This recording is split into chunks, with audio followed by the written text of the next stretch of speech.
tips berjaya dalam simpanan emas. Okey, untuk menjadi penyimpan emas yang kaya dan berjaya, tuan-puan perlu fokus kepada 2 perkara sahaja, iaitu konsisten untuk menyimpan dan penambahan gram emas tuan-puan. Okey, kerana walaupun tuan-puan menyimpan 1 gram emas dengan peningkatan harga emas sehingga RM50 untuk 1 gram, tuan-puan masih belum kaya.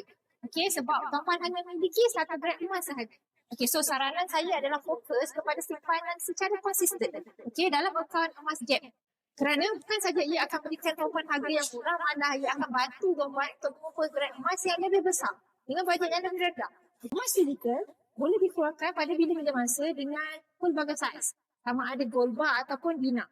Okey, kelebihan akaun emas JEB ini, ia tiada had umur dan sesiapa sahaja boleh berdaftar mampu sebarang cash. Okey, sekecil anak baru lahir, itulah warga emas kan tu.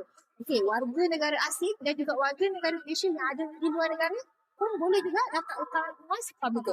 Okey, so bagi tuan-puan yang berminat untuk mulakan simpanan emas pada hari ini bersama dengan Fabigo, tuan-puan boleh saja isi borang sign up di bawah untuk saya bantu tuan-puan daftar akaun dan bimbing tuan-puan cara-cara dan langkah-langkah untuk mulakan simpanan emas yang terbaik untuk tuan-puan.